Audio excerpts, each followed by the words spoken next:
Craig here, back again with another episode of Acid Horizon.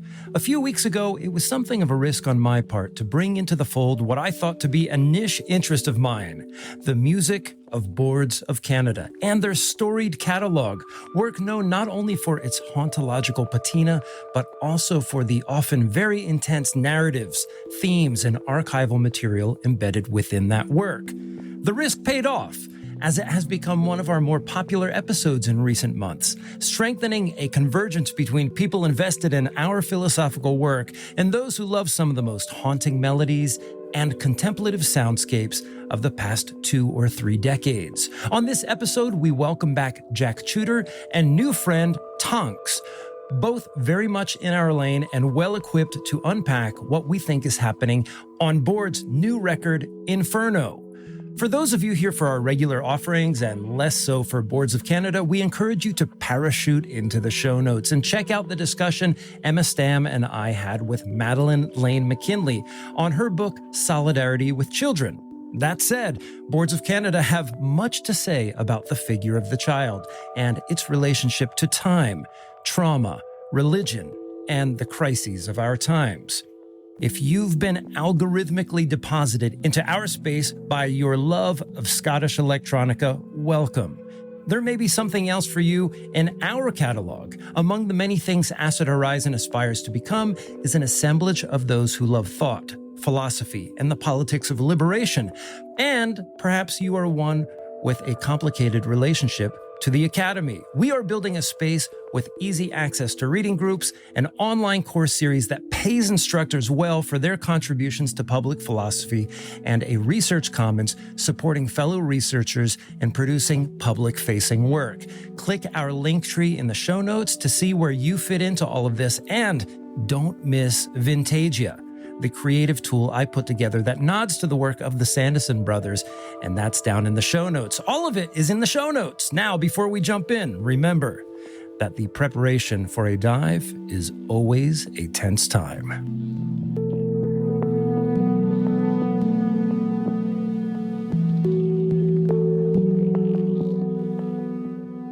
Welcome to Acid Horizon, the theory podcast. Today, I have an incredible set of guests. I really never thought this day was going to come. With me in the studio, I have Boards of Canada's Michael Sanderson and Marcus Owen here. Oh, hold on, wait, I'm sorry. No, not unfortunately. With us today, I have again the pleasure of having Jack Chuter in the studio and a new friend in the Boards of Canada community who goes by Tonx, Tony Konecny, who is a fantastic producer of Instagram Reels and informs the world of Instagram about all of the minutiae and details associated with the music and legacy of Boards of Canada. And today we have gathered around the fire so that we could review the album and talk about what we think is going on and just sort of express our general sentiments, enthusiasm, happiness, and relief about what we've heard over the past couple of days. And so since we have Tonx as the new friend of the family here, Tonx, why don't you give yourself a brief introduction and tell us a little bit about your relationship with the music? Sure. Let me just start by saying that reading your Corduroy Psychedelia essay and then listening to the two of you do the sort of day of drop deconstruction of the tape 05 was just some of the most beautiful moments for me of this whole campaign. Awesome. And I think that that's sort of part of what's so beautiful about this is, and not to just jump into a tangent, but that the quote unquote marketing, the plans that have been laid by Warp and Boards of Canada, the events that the sort of the grassroots fan response to this has been such a big and warm part of the experience. Mm-hmm. And you guys really helped kick that off from the beginning. So kudos on that. I really appreciate that. I'm still getting messages where people think that I was somehow part of the Warp marketing campaign. I am not here to confirm or deny any of those claims. But I will say that the momentum that was created by, and once again, just to go back to our conversation that we had about Tape 05, all of that was just very serendipitous. Jack noticing my post on Instagram related to the Oracle deck that I created that's retro themed, that has a little bit of Boards of Canada stuff in the intro to the little booklet that comes with it. Like I said, we just kind of went with the flow from there. But once again, we have returning champion Jack Chuter with us to discuss the album. And now Jack is in a position where, well, we can talk about something that we were once unable to discuss. So Jack, why don't you say a few words about that? I am currently writing a book on Boards of Canada, which is coming out next year. I've been working on it for about 18 months. So the fact that this is all happening now, as you've said, Craig, and as we're all feeling, is a bit ludicrous. It has put a spanner in the works in terms of writing and deadlines, but what a beautiful spanner. I'm not too upset about the fact that it's kind of rearranged my writing schedule a bit. So yeah, that will be coming out next year. And I'm sure I'll be able to say lots more as well in the coming months. And it probably feels like, whereas with the previous albums, you could just sort of go around picking up artifacts and relics related to the band's history and legacy. But now you have to have these widely cast nets catching everything that comes at you in the next month or two so that you become an adequate archivist of whatever is happening right now. Oh, God.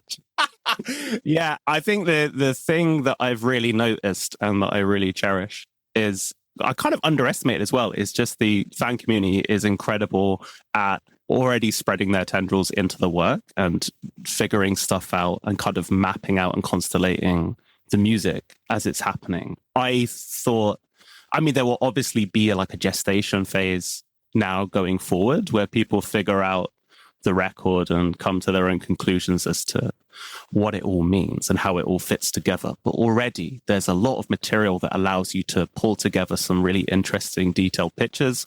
I thought that anything I wrote about Inferno was going to just be a bit of a frenzy and very off the cuff. But yeah, it's been quite amazing to be able to engage with something like such a rich repository already of stuff about Inferno. And it's been out like, what, a day, 2 days? A day. Yeah, exactly. At this point, insane. Yeah. Well, let's dive right in. And we'll start with Tonx, given that I've really only discovered your account in virtue of everything happening around the new release. And maybe you can just give us a sense of, I mean, clearly you're a long timer. You know about the old tapes and everything else. Besides, when you anticipated this album coming out and then finally hearing Inferno in the last day or two, what were your initial reactions against your expectations, but also the previous catalog? Yeah, I feel like I've worn a few hats going into this. I've been a fan since Music Has the Right to Children. I'd heard some of their tracks prior to that. I was lucky enough that in the 90s, living in New York, I had 3 roommates, Willow, Paul, and Amir, who had a vast collection of electronic music. One was a musician, one was a DJ. And so I was surrounded by kind of this, all of this emerging avant-garde, experimental electronic, before there were 50,000 genre buckets to put each of those in.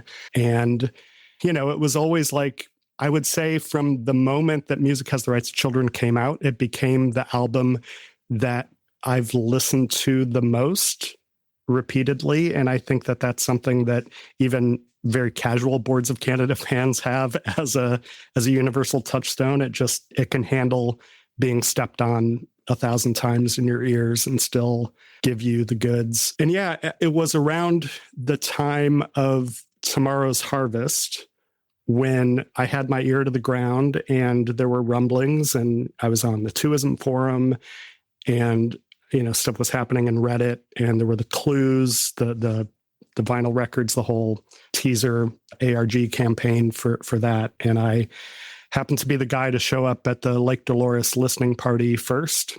And cool. had an that's iPad awesome. that turned out to have a Verizon cellular account that I could get a signal on. And so I started Wow. live streaming and live tweeting and posting vines from the event. And then that was kind of my coming out of lurker status in the Boards of Canada community. And since then, I've kind of always kept an ear to the ground and expecting that at any moment we could hear news of a new LP. And it only took 13 years. Well, that's right. The album that I probably have listened to the most is actually Inferno. It's only been out a couple days, but it seems like it's been on nonstop. Jack, I don't know if we talked about your history with the music, but maybe you can just say something about your relationship to the previous Corpus and Inferno. Yeah. So actually, it came out of the Meshuggah forum when I was like 15 years old. A lot of engagements that you make on those kind of forums soon like slid into MSN Messenger, and then you'd have like some new digital pals to just like absolutely hammer your meager broadband with like sending files back and forth and songs. And I remember there's one guy in particular who was like, in fact, I think I said to him, Hunted by a Freak by Mogwai is a perfect song. And he said, this is also a perfect song, and sent me Day Van Cowboy. And then I checked out the whole record from there. So that was my first entry point. I wasn't aware of the band prior to that. So Campfire Head Phase, I think weirdly is the record I've listened to most and probably have like the deepest sort of fundamental connection with out of everything.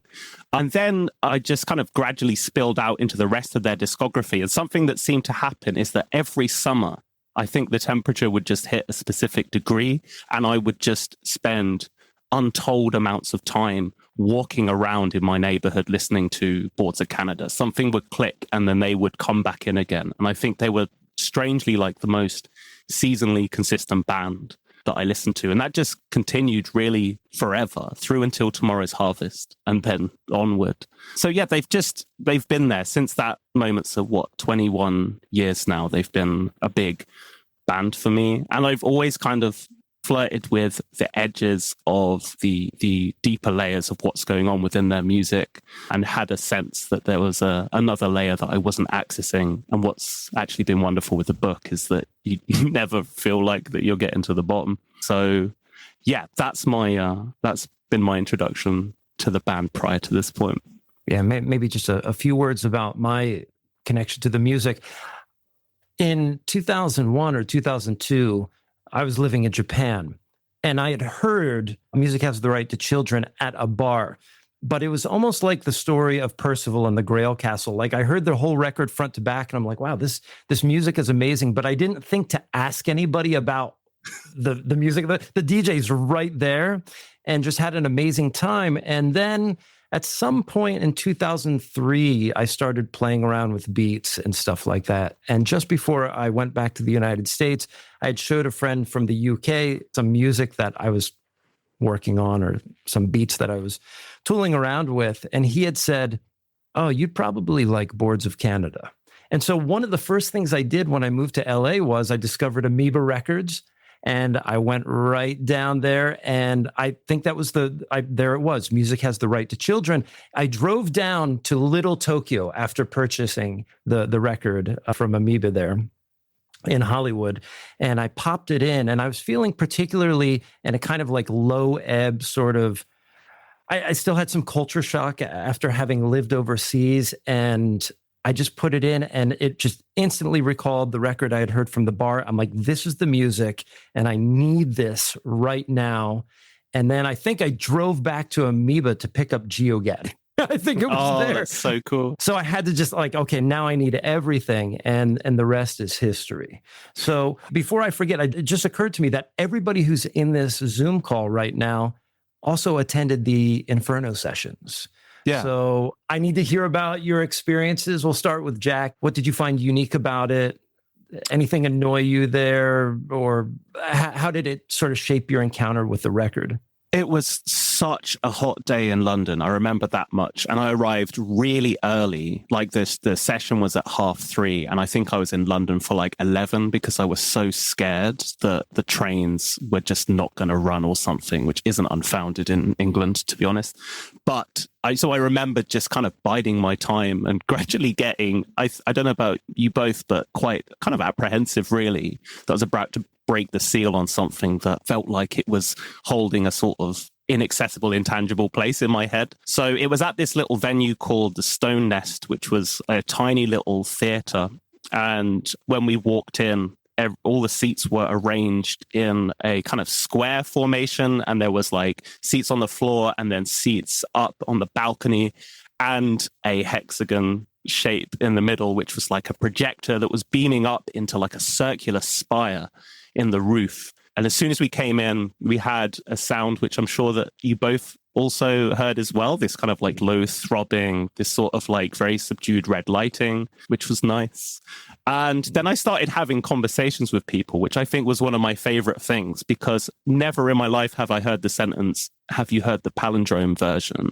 like out loud. It was so endearing to be able to immediately access that level of depth with people just to my left and to my right. One thing that surprised me, I think, was the sound setup was not great. And I think I've heard a few people say similar things about various other sessions. It sounds like actually people had a variable response to this, but the speakers were kind of just basically PA speakers. And as soon as Prophecy came in, and having listened to that obviously on headphones and better speakers, I was aware of where the kind of depth of that was in terms of bass, and they weren't really present in the session. I think another thing that was nice is that the hexagon that was being beamed on the ceiling, because of the curvature of the ceiling, it sort of buckled the geometric formation and turned it into a flower, which was kind of nice. It had this sort of ambiguous shape to it.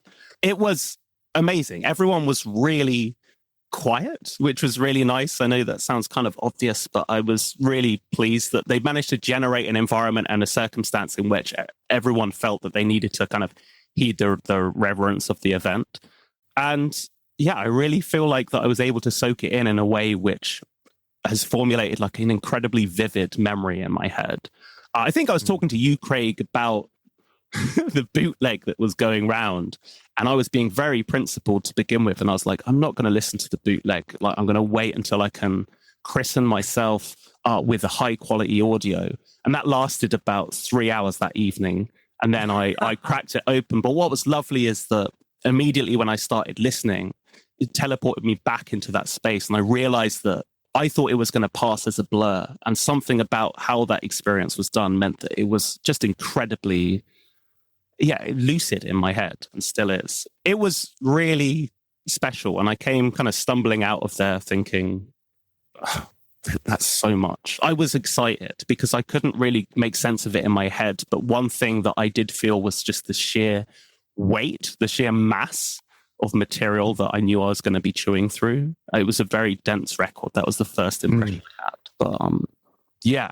So stoked I got a ticket as well, because I missed the first batch, and they announced another one, and I was like, I'm going to make this happen. So yeah, managed to get a ticket quite late in the day, which is great. Awesome. Yeah. Tonx, was the LA event up near Griffith Park? It was not far from there. It's a Barnstable Park, which is kind of this like hill island in the middle of sort of the edge of East Hollywood and Los Feliz. Very tranquil when you're in there, and there's a beautiful sort of picnic green, a Frank Lloyd Wright house, beautiful architecture, and the theater is kind of in the basement level of this space, and seats, I guess, about 300 people. And my girlfriend and I had tickets for the later show, the later event, and I decided to get there early ahead of the first event and just kind of have a picnic and check out the crowd and maybe talk to some people. And yeah, it was just the vibes of seeing obvious Sports of Canada fans spill in was really cool. And then being in the queue and watching people come out of the first event and trying to read their faces and the reactions to be like, what are we in for here? And everybody just looks so stunned. I think from coming out of a dark theater and that heavy vibe back into like daylight, sunset daylight and trees. And so everybody just seemed a little shell shocked. And it's like, oh no, what is this going to be? So I think, yeah, I've joked for a long time that there are a couple things that would fix everything that's wrong in my life. And one of them is a new Boards of Canada record.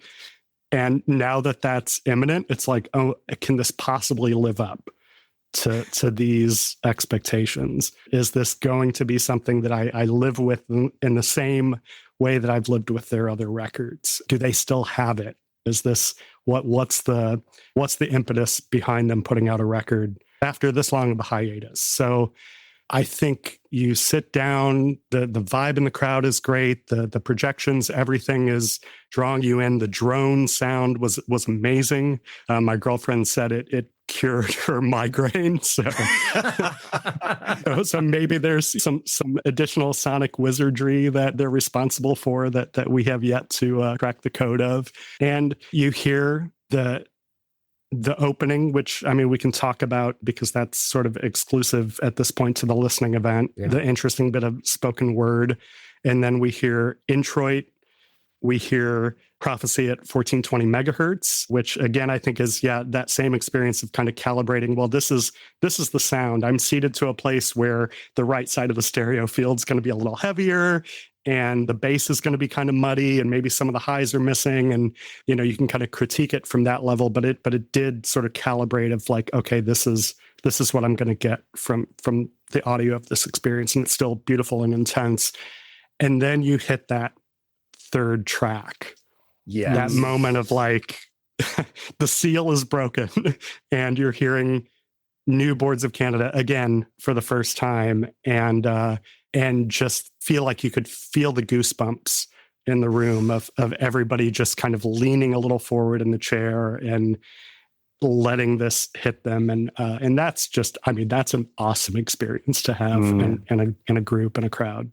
This is ordinarily a philosophy and political theory podcast, but also part of this podcast is talking about incredible experiences. And I'm just so happy to be able to host a real documented, incredible experience in the here and now. But I will say, in the sort of larger frame of the incredible experience that was this album and the run up to the release, at the Inferno Sessions specifically, that moment of silence just after Prophecy was one of the most top 10 intense, sublime experiences of my life. To wait with a group of, I don't know, what was it, 300 or 400 people in just the most bated breath intensity that what is coming next. And the thing that came next was incredible. And we were all there for it. So maybe just to talk a little bit about the New York sessions, we had got there, I guess, on time. My wife and I went to a little bar just beforehand, and then we walked around Washington Square Park, right outside Judson Memorial Church,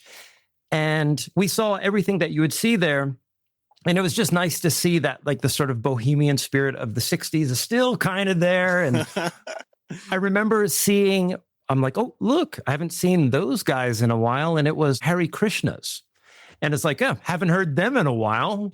And as we now know, I've heard nothing but Hare Krishnas for the past 72 hours or thereabouts. But yeah, that was a lot of fun. And the event space itself, I think, spoke to a lot of the themes that I had been working up to in the Corduroy Psychedelia piece and some of the subsequent writing that I did on Prophecy at 1420 megahertz. The whole sort of marriage of heaven and hell. I think Boards of Canada are kind of like the William Blake of our time in some sense, because in the church that day, we had in the chancel that Byzantine rose window, and just beneath it, the flaming hexagons. It was like the two competing symbols of the cosmos just locked together. And it just created such a vibe. And like you, Jack, and Tonx, I realized that there was something somewhat compromised about the audio quality that I just had to get over and just reconcile myself to, so that I could experience it in a way where I wasn't going to be bugged by that. And the church environment was probably a little bit more cavernous than some space. Maybe not. Like where you were at, Jack, it looked pretty like that the reflections would have been pretty strong. So yeah, they were, yeah. Hearing some of the detail that's important to many of the tracks, like Father and Son in particular, I remember when hearing Father and Son and hearing this goofy clockwork nature of it, thinking that this is not the right sound for this venue, but flagged it. That song is awesome. And I know it's going to be one that some people are going to have a negative reaction to initially, and they did, but one that quickly grew on everyone as well, as do many of the Boards of Canada tracks. So it was a wonderful experience. The people in front of me, they talked a little bit through it, but I also reconciled myself to that, thinking that this was the way that some people were processing the intensity and nervous energy of this experience too, like just talking to their significant other constantly. Although I heard a report on Reddit that the folks who work there kind of chattered through the whole thing in the back. And apologies to those people. Not that I have to apologize on behalf of the staff, but yeah, that would kind of annoy me. Fortunately, that wasn't the case throughout the whole thing. But yeah, just a fantastic experience. And also when they opened up extra tickets, that allowed me to bring friends along too. So it made it more like a birthday party for me in the end. So that was fantastic. Cool. Well, let's talk about the album itself. And Jack, we'll start with you. Where are you seeing this particular disc fit with its siblings? Oh my word. I feel like I keep placing it in different spots as time goes on. I think as I'm speaking to you now, both of you, it feels to me, and this actually is a theme for the record for me, it is a branching diagonal. And I feel like it's a diagonal that comes out of like 2000 to 2002. I feel like it's another version of GeoGaddy to me in a way. This sounds so crude now I'm saying it, Jesus Christ. But it seems to amalgamate some of the energies that were going on in A Beautiful Place Out in the Country, those sort of very dense, drawn out chords, the kind of emptiness that can occur when you just sweep a space with like just chords slowly folding and changing, and just the richness of those melodies as well, which I don't think they've been as rich since, well, Campfire Head phase, obviously. But also a lot of the live stuff they were doing then, like Spyro, where they were using these chopped up vocal samples, faster tempos as well. And even that Untitled track, the 13-minute one or the 11-minute one, can't remember how long it is, but where you've got all this intricate percussion and again, vocal samples and a kind of vocoder. It feels like that they were experimenting with stuff at that point that they kind of dabbled with in GeoGaddy, but never fully pursued. So it's the kind of record that could have been and could have branched off at that point, whilst also drawing in a lot of the GeoGaddy energy that ended up in that album, which, I mean, I love this about the band, where they like on a record as well, which obviously does not really pay any regard to linear time. Even the placement of this album within their chronology messes things around and makes it difficult to place, because yeah, it's doubling back on itself and finding another corridor that's going off on that way instead. Yeah, which I adore. It's like they're kind of proving that if you had that moment where you nearly had a record good to go and you took a different path, doesn't mean that that's cancelled now. So I found that personally, as someone who makes music, really quite exciting to hear put into action, and so beautifully. And for it not as well to feel like something that felt necessarily like a 2000s throwback. And obviously that's largely to do with their aesthetic having a certain time scrambling energy to it anyways. But yeah, so I think at this present moment, that's where I'm placing it. And we'll see. It will change again, I expect.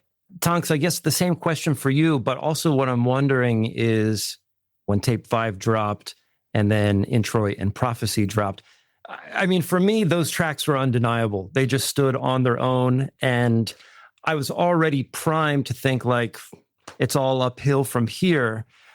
And for me, I think the sound evolved to my expectations. And I would imagine as Boards of Canada, the artists themselves, I think there's almost this ambient compulsion to just increase the fidelity as you go. But I also think it tracks with the narrative that they're developing as well. So that worked out. One of the things that I wanted to do for myself was insulate myself from being hypnotized just by the sheer moment of this music coming out, and that somehow coloring my perception of the album, my rating of it. Although I'm very hesitant to rate albums 9 or 8.6 like Pitchfork did or what have you. I'd rather find what's the interesting story going on here, and what sort of emotions is it connecting with in my case. But for myself, I think I was able to forestall that possibility, or forestall that tendency anyway, just the suggestibility of the album itself. Like, here comes something new from some folks that you already love, and you're going to love this. I actually put up that critical filter, like, let's see if there's some duds in here. And ultimately there weren't for me. And we'll get more into that. But Tonx, I just talked about myself. I'm throwing that question at you now as somebody who's listened for a long time. How did you sort of prepare yourself to hear the album? Yeah, I think it felt like this isn't real so many times in the lead up. Like, are we finally here? Is this really happening? I just felt like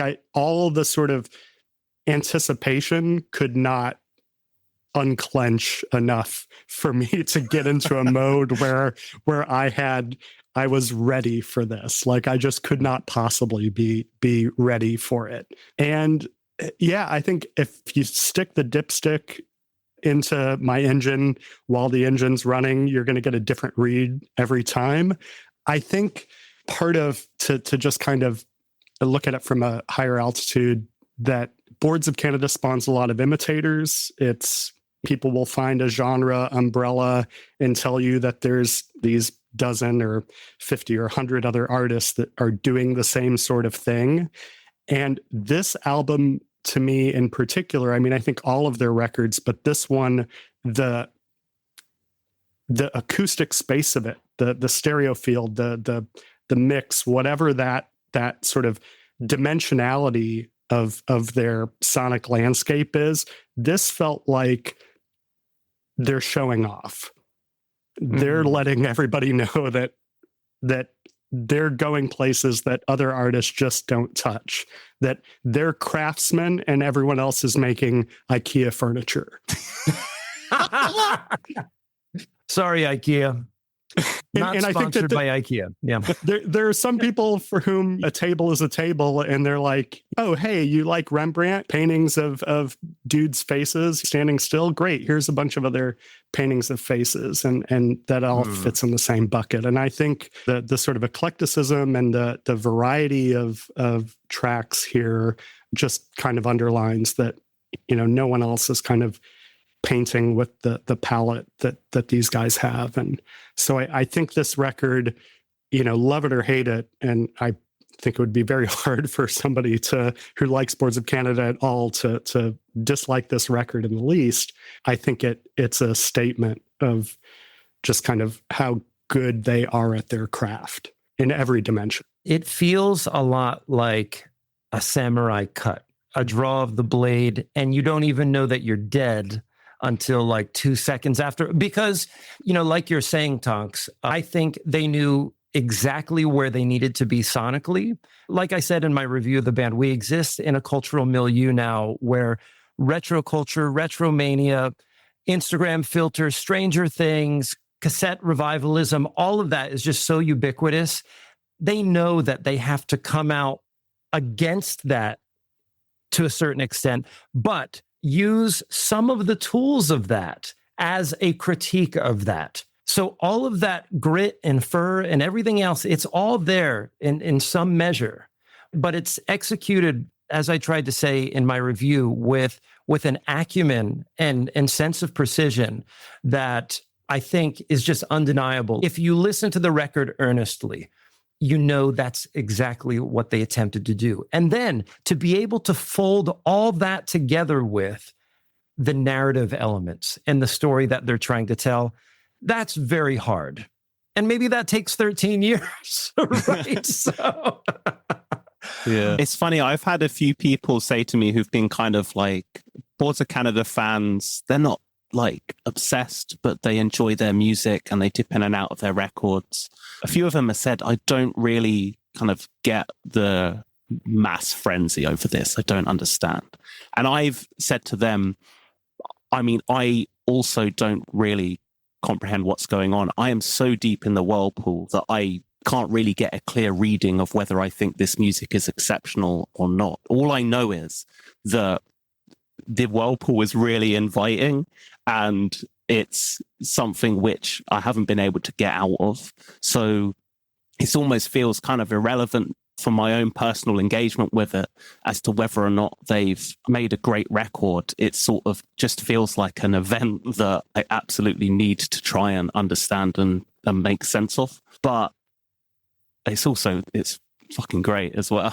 It's such a good record. Just love the way their music moves. I think there's something in there which, I mean, Tonx, you talked about imitators as well. And there is something, you know, and videos as well online of people being like, here's how you make a Boards of Canada track. And it's like the boom bap. And someone's like, 1, 2, 3. And you're like, okay, cool. So like all that stuff's in there. But there is just something about, I'm thinking of the beat of like Naraka specifically right now, the way that it moves and the syncopations and the way that it escalates in imperceptible ways are just, it does something and aligns with something in me, which is just like, I don't know who else is doing this. And that could definitely be a product of me beaming this music into my brain relentlessly, and even more so over the past 2 years, out to a point where there is just synchronicities going to happen. Like I'm going to expect that signal and receive that signal, but it just feels ecstatic the way that they make that happen. Yeah, I mean, I think they're masters of some kind of sonic chiaroscuro that just transcends the sort of the obvious things that, you know, on first glance from a shitty Bluetooth speaker you would pick up about the music. And that's part of, I think, why it benefits from repeated listening, why it draws people into kind of obsessive patterns of listening and fandom, and in a way that, you know, it's great to see other artists come out and sort of praise Boards of Canada that they have fans across genres. And yeah, as far as we know, there's no understudies, there's no apprentices, whatever wizardry they have, they're not passing down. It strictly exists inside of their Hexagon Sun bunker. Well, let's turn to talking about specific tracks. Let's talk about Naraka, track 5 on the album. I have to say, like, when I was at Inferno Sessions, just the rhythm of the first 5 tracks for me was perfect. And when that track came in, that particular track has the most identifiable signature of Boards of Canada, with the 5th synths and the little sloop in there and everything else. The percussion, however, on this album is much more robust, much more detailed. And I just remember that synth line hitting. And Jack, I think you said it really felt like you were home, but there was a sense of relaxation and familiarity and just being in the pocket of soul and psyche when that hit, that it felt so good. And after repeated listens of that track, I went back and noticed that the structure of it is somewhat similar to Prophecy, in that it has the big lead line, it has the thing that you came for, the really delicious riff, and it gives it to you twice. And then it kind of dies down and goes into this coda that abandons it, and it takes you off into this other place. And that other place is more capacious, spiritually speaking, and it's almost like going from matter to spirit in a sense. That's kind of what it felt like for me. But Jack, you're shaking your head, and we've talked about this track. Yeah, that was a wonky nod, because I am absolutely all on board with that. I think I'd not really made the comparison specifically with Prophecy, but I think that makes complete sense to me. I feel like, and I guess we'll talk more about the kind of suspected themes of the record, but there is something about, I mean, what you just said, matter into spirit, but this sense of retreat. When I actually heard Naraka during the listening session, the second half of it, I remember when the Hare Krishna chant came in, and I was like, I'm really not sure. There's something that feels almost kind of obvious about this and very upfront. And I think I was adjusting to the fact that this wasn't Tomorrow's Harvest where things are sent to you through shortwave and obfuscations. This was a record that was actually very upfront and very direct with the way that it was using its material. But the more that latter section looped, and it goes on for quite a while, and it's a very simple chord progression, I just found myself aligning to it, and the chant started to adopt a completely different texture. But I find that the way that the chant also retreats into reverb and spreads, there's a thinning, a dispersal going on, which I think at that point of the record feels very meaningful. Like the next track is Acts of Magic, and we hit quite a pronounced shift at that point. So I just think it's gorgeous. And as I said previously as well, the escalations in the beat are it's some of the most incredible beat work I think they've ever done. Do you either of you know an artist named Take, Take, based out of, I mean, I think he was from Los Angeles, but in 2013 or no, maybe even earlier than that, like 2011 or 2010 or thereabout, he put out a beat album that's the closest thing that I can think of that approximates some of the things happening in Inferno. There's a particular record that I'm thinking of called Only Mountain. Okay. And maybe listeners will hear it, and maybe people will drop down in the comments on YouTube. And I haven't followed Take's music for a minute, so I don't know if they've evolved their own sound. But with that said, Tonx, how about you? What are some of the standout tracks? I mean, for me, it's in the first 2 weeks, it's constantly shifting. Favorites, things that I'm replaying. Where are you at this hour? Yeah, I think it shifts hour by hour, and what track pops into my head when I wake up in the middle of the night. I think there's a few of those tracks. Naraka I would put on there, Prophecy for sure. Yeah, certainly Arena Americanata, where I would describe it as the like white guy biting his lower lip track, where you just kind of see the heads are bobbing, the teeth are clenched, like, and oh man, there's a lot of those moments on this record where it's like all the other sort of big picture philosophizing about what's going on with the sound or what's going on with the themes, like gives way to just like, this is fucking good. Yeah. Yeah. And I love that, like, I mean, we can talk about, I think, you know, it's already showing up on Apple Music and Spotify as the most popular track from the record. The second to last track, You Retreat into Time and Space. And we can talk about kind of why that was special at the listening event, in particular with the extra bit of video, and maybe what that portends for how we interpret the record. But that to me felt like it's almost fan service in a way, that it harkens back to like Roy G. Biv and Peacock Tail and these sort of more overtly beautiful and accessible tracks, but with maybe an extra layer of wistfulness, ghostly wistfulness underneath it. And yeah, the fact that they can sort of run this gamut from stuff that sounds like it would have worked on their theoretically abandoned Tron soundtrack project, versus, you know, things that seem like they would be like Gio Gotti outtakes that have been like worked through the tape for another 20 years. So you sort of get, I think, a little bit of everything about the Boards of Canada sound in all coalescing in this album, with maybe a sort of bigger sonic canvas for them to paint it onto. And yet it all gels together. I mean, at least at this point, it does feel like an album I want to listen to start to finish with no skips, and just sort of go on the journey that they've crafted with the order that they put these tracks in. Well, let's spend a little bit of time on what we saw during Inferno Sessions, because for those who weren't there, maybe you saw a clip online, there's just a twirling cluster of fiery hexagons most of the time. And then when this track came on, all of that sort of melted away to reveal Super 8 footage of a family. I'm assuming it's the Sanderson family, one would think, just kind of playing in the front yard, maybe on a Sunday afternoon, sometime in the fall, riding tricycles around. And that's what we saw. I heard that other folks saw different things, but we all saw that, right? Yeah. I just want to, make sure. Yeah. With so, the burning. Yeah, with the burning, like, yeah, in the outline. So what do you think's going on there, Jack? What were they trying to say with that? Well, I think they were using potentially that same visual around the early 2000s, because I heard people who went to, oh man, was it the Incredible Lighthouse Party, who said that they saw kids on trikes going in circles.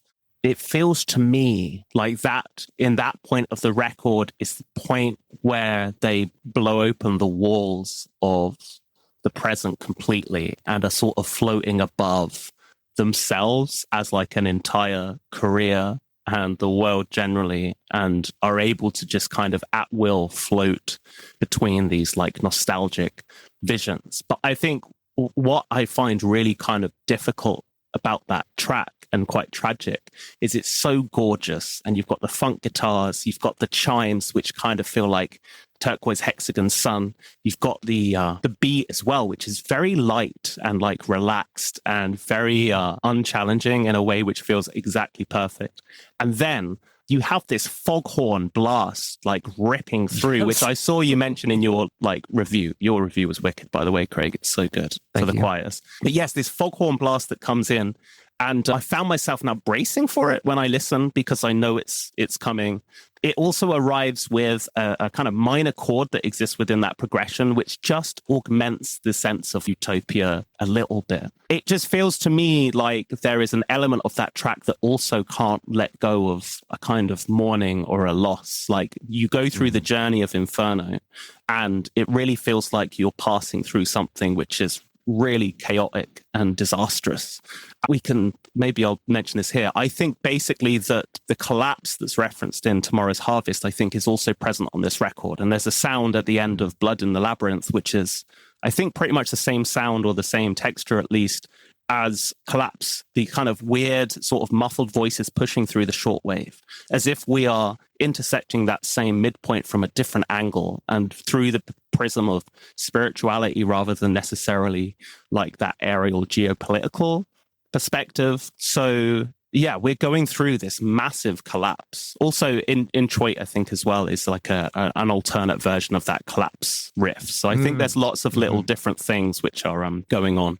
But yeah, so we go through all of that cataclysmic stuff. We end up there. And even though it's a beautiful piece of music, I still feel the kind of like quivers of trauma in it too.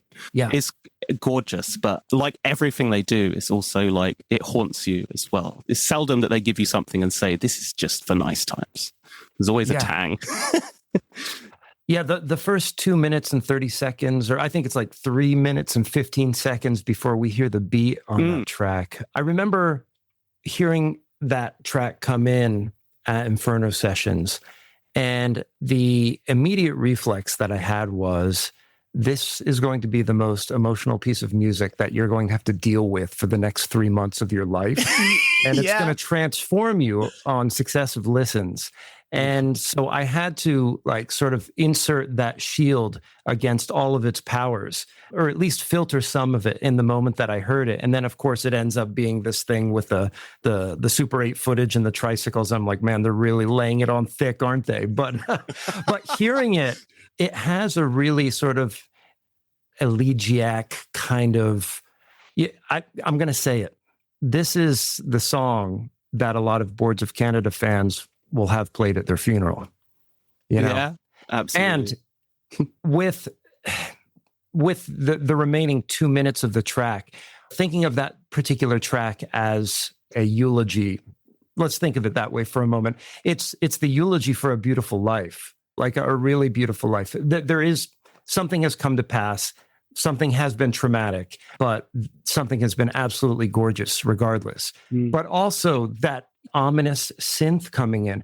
Even in that slice of heaven, there is going to be that little kernel of coal in there. And that's one of the things that they're going to tell you, is that in those saccharine moments of life, in the ultimate bliss, one of the things that's constitutive of that bliss is the possibility of tragedy, of trauma. I mean, these are themes that we deal with on the podcast, talking about a philosopher like George Bataille. Like you cannot, these things coexist with one another. They're co-constitutive of one another. We cannot have the bliss without the tragedy. We can't have the innocence without the experience. And this goes back to William Blake yet again. I mean, I think that resonates with me. There's something about, I think the way I phrased it earlier was that in Tomorrow's Harvest, the ghosts are all very distant, that it's a landscape record. It's a big space, but it's sort of post-human.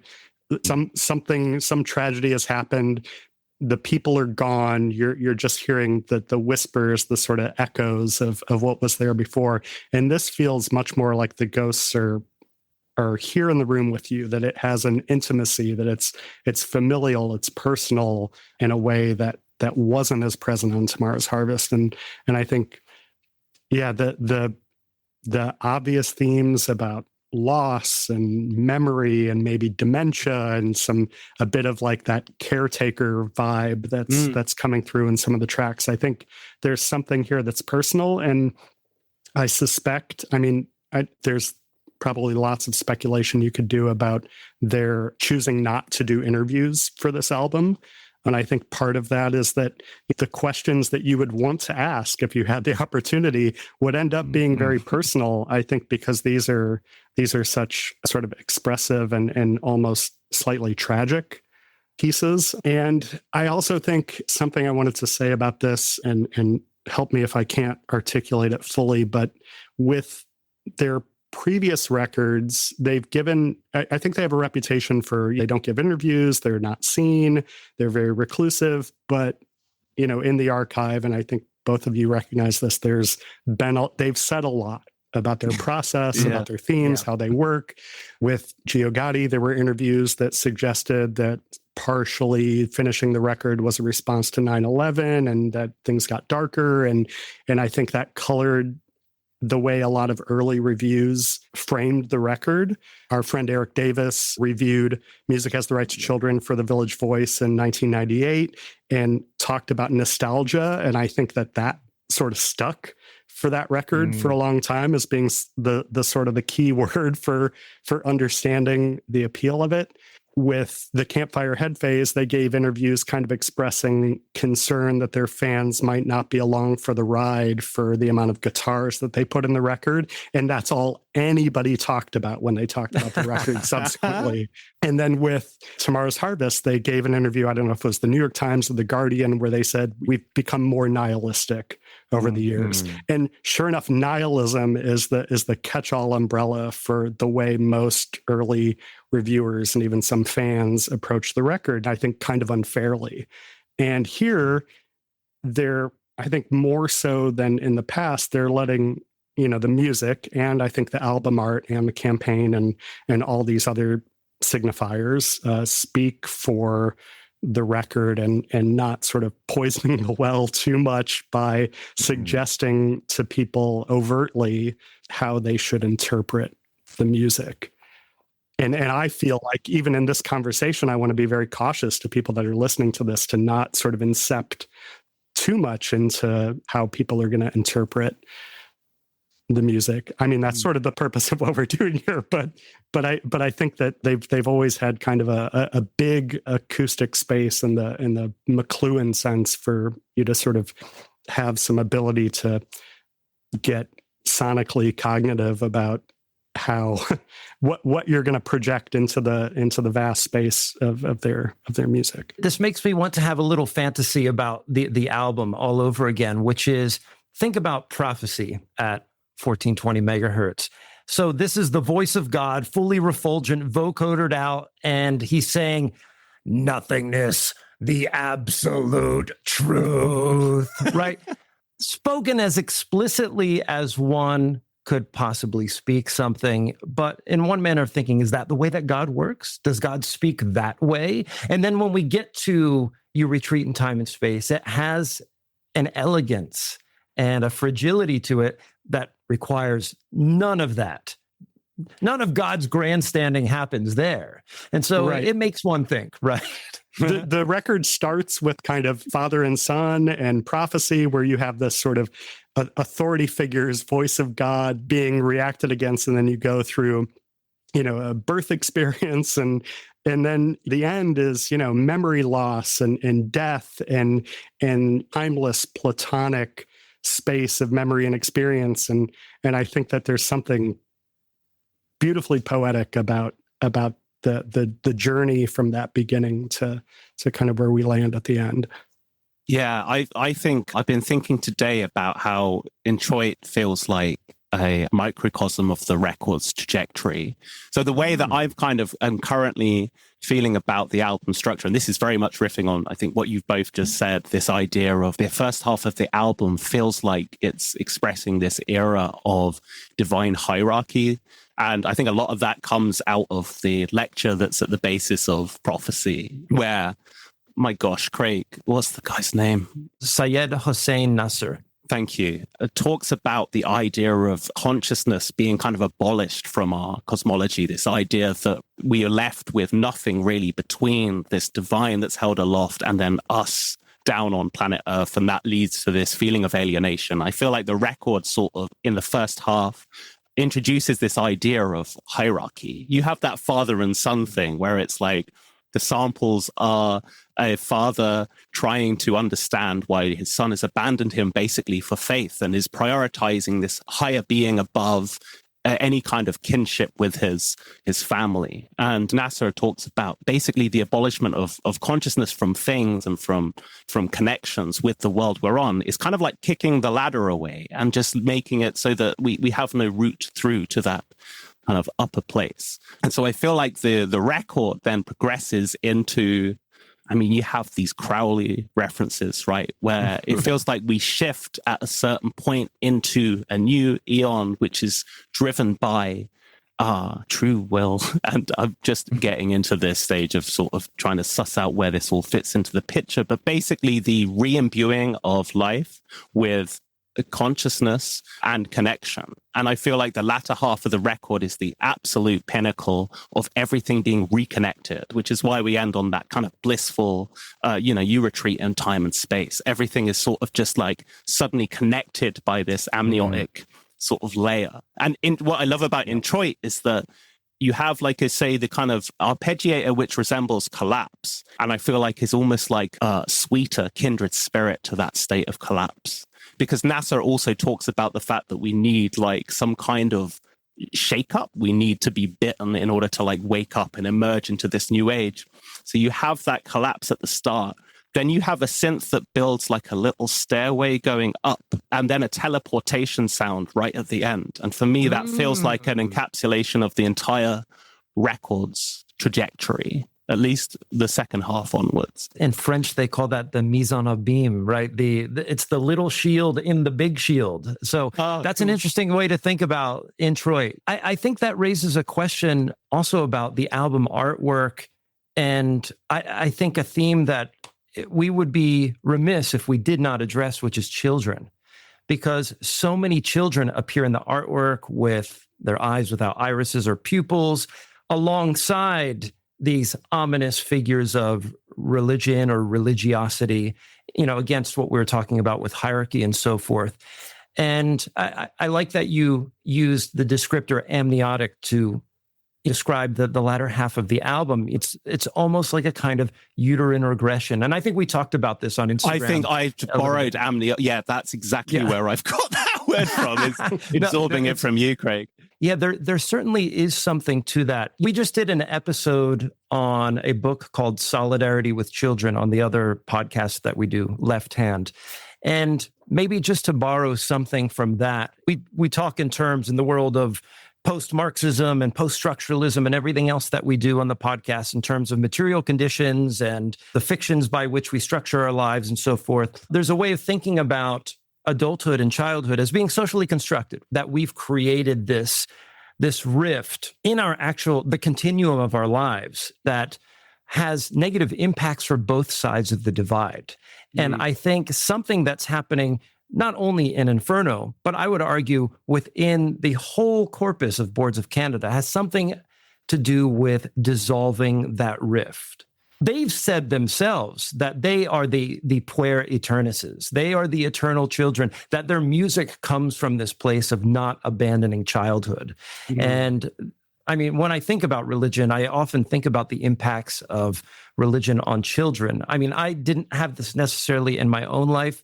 I did grow up in a milieu where it was challenging. Like I remember one time receiving a book indirectly from one of my mom's friends called 101 of Life's Most Probing Questions by Pat Robertson of the 700 Club. And in there, they had all sorts of things, why you're a sinner, masturbation, this, that, the other thing. And reading it at like 10 years old, just going through this and absolutely scrambling my coordinates and thinking, how am I to proceed after having read this and how challenging that was for myself personally. And I've said a lot about this already. You've read Corduroy Psychedelia. The thesis is out there. You've read my review of Inferno, but where Tonx and Jack Tonx first, like what do you think this album has to say about children? Well, I made a note for one of the tracks on Age of Capricorn has been kind of the most opaque to me on early listens.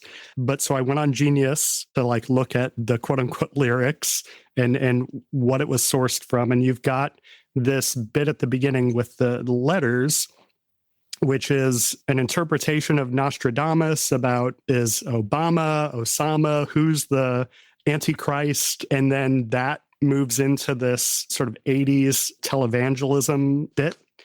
And I think that there's something kind of what's the note I have? Apologies. It's the eschaton will not be televised. That it's this like 80s saturation. I mean, as someone who grew up in the Midwest with 3 stations on the TV, and you get whatever you turn on the TV, and you're going to see some televangelism. You're going to see 700 Club.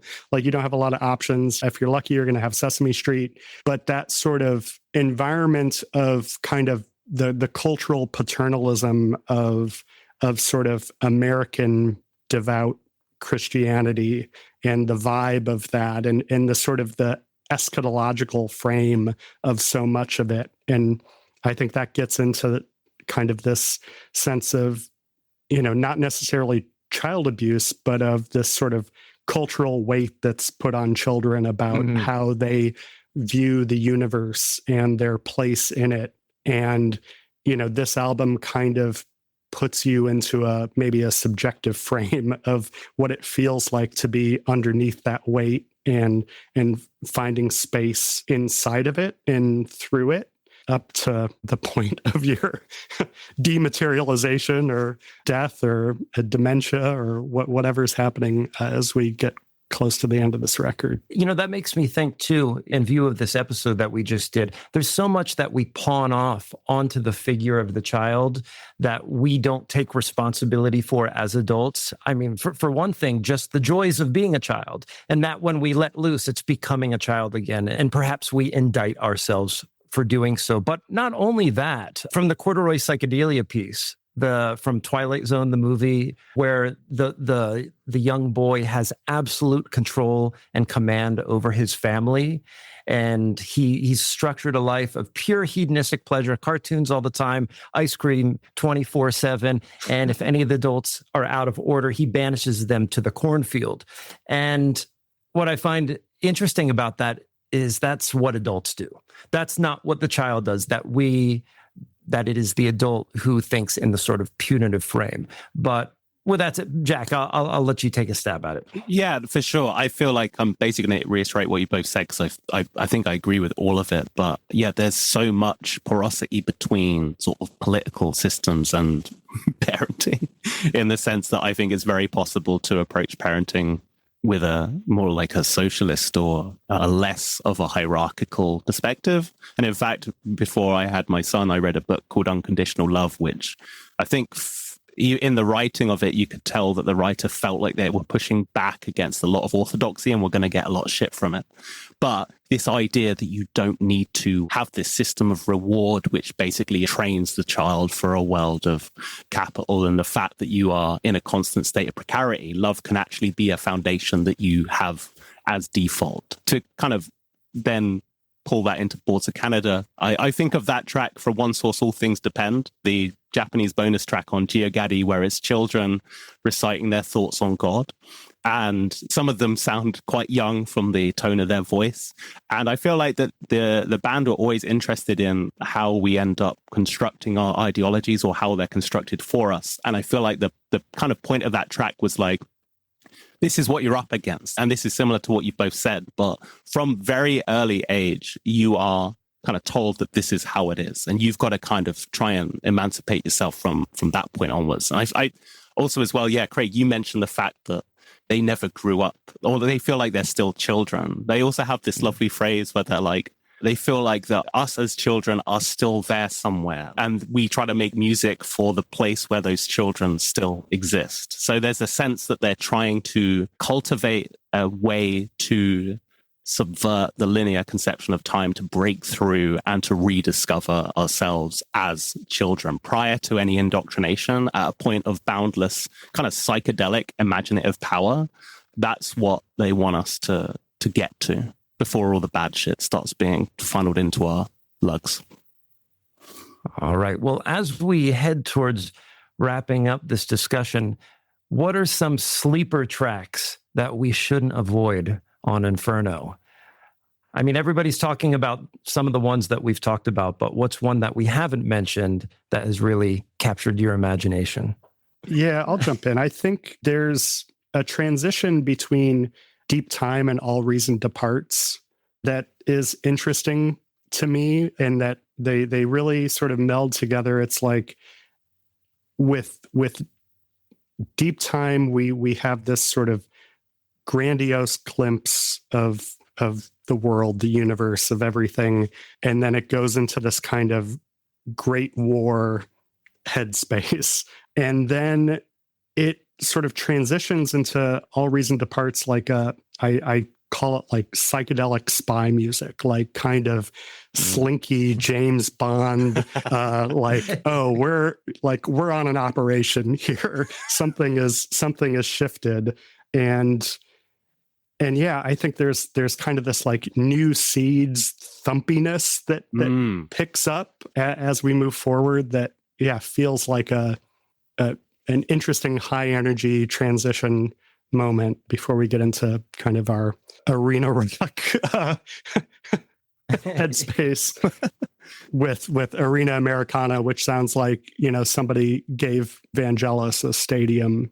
And then that moves into The Process, which sounds like it could be like a Vangelis Blade Runner soundtrack outtake or something with the two ones that are really hitting at the moment. I mean, Age of Capricorn, which we've mentioned, I think just the whole array of elements on that track, the voice doing as you were saying, Tonx doing the alphabet, just the tone of the voice as well of the televangelist it's really unusual on a Boards of Canada track. This almost cinematic depth. It sounds like it's a monologue from a film. And the chanting in the background, which I'm really excited to have someone sort of decode what's being said in those sort of coded chanted voices, primarily because I want to cover it, because I think the melody is maybe the most beautiful thing on the whole record. And I think in the listening space, that's where the chills really first hit for me big time.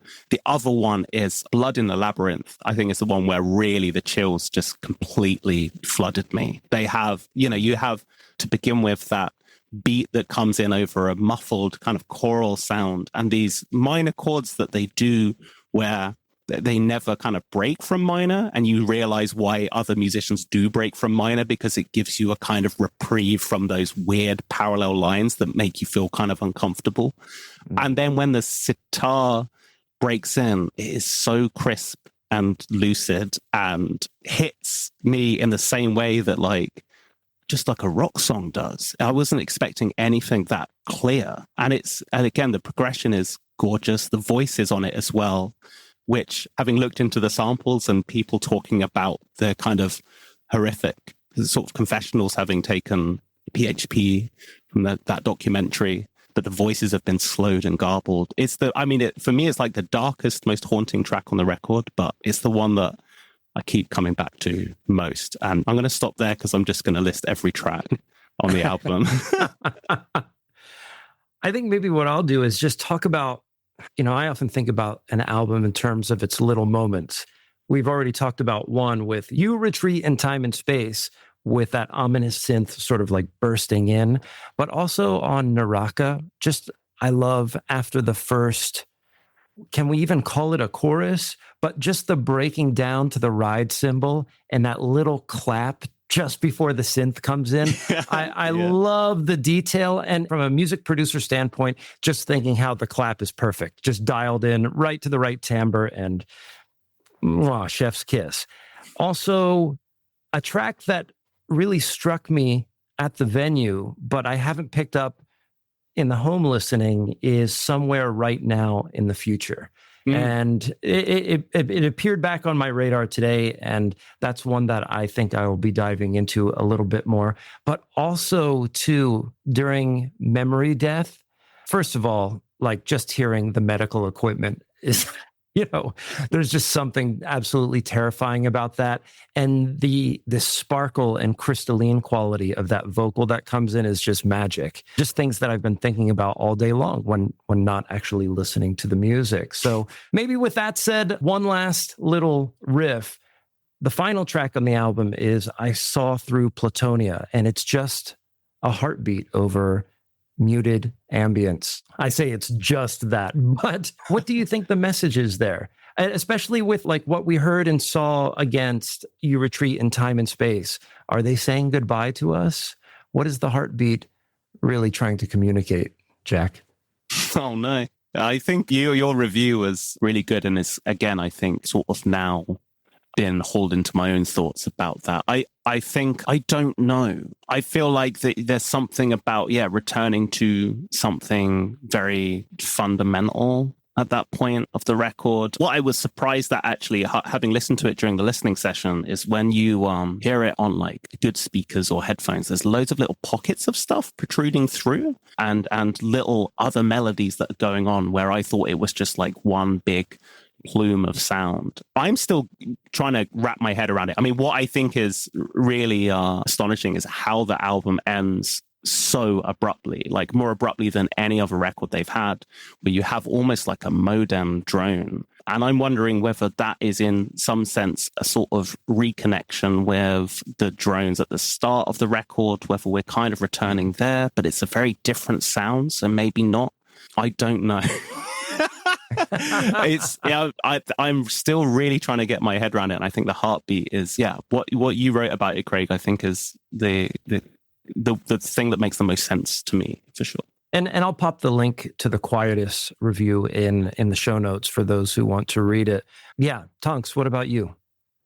Yeah, I mean, there are two tracks that final track reminds me of from the Warp 10 live performance, two untitled tracks, track 3 and track 7, which if anybody wants to go down those rabbit holes, I feel like they're kind of all in the same sonic family. The title obviously induces one to think about bigger concepts. There's always a little something extra with how they finish a record. It's not Magic Window, but I feel like it's in the same level of being kind of a profound underscore on something that they want you to take away. So lots of opportunity for interpretation, projection, immersion. And that's what's so fun about listening to Boards of Canada. And with that said, we need to shout both of you out and talk about your projects, especially if no one has heard of the things that you do prior to now. We'll start with Jack because we had Jack last time. Jack, could you just talk about your work? I mean, you already mentioned the book that should be out next year, but where else can folks reach you? Find me on Instagram. I'm jack.chuter. Come and say hi and have chats. I think I mentioned last time, but love the chat. And, if it's about Boards of Canada, all the better. I do mastering as well, music mastering. I try and make it affordable. So if you want any music mastered, then please come and talk to me as well. Awesome. And Tonx, tell us about the roastery. Yeah, I'm a drug dealer by trade. I roast and ship new coffees every week. It's a merry-go-round that spins so fast that I can't possibly get off of it or reconfigure it. But I've been doing this business for 8 years and I've been roasting for 25 years. And so every week we select strange, beautiful new coffees from all over the world, curate them and ship them to people in the United States. So if you drink coffee at home and you have a grinder, give us a try. You can find me on Instagram at Tonx, and I'm posting every day Boards of Canada type content, as there's an attention economy and I'm a small entrepreneur and I feel like I have to make my peace with that. And I've just had so much resistance, and this has been an excuse for me to make content about something that I'm as passionate about as I am about coffee, but without the sort of stakes of capitalism and survival undergirding it. So I may keep doing Boards of Canada content for a long time if people want to keep encouraging me. So it's been great to connect with people and kind of see what other people's experiences are and realize that there's a lot of us out there who share this obsession. Just want to say thanks to both of you to be able to have this kind of discussion about something so deeply intimate and personal, but also, as I've said before, depersonalizing. We're now out there in the world and others will share this enthusiasm and joy with us as we continue into the summer months, indulging the sounds of Inferno. Take care, folks.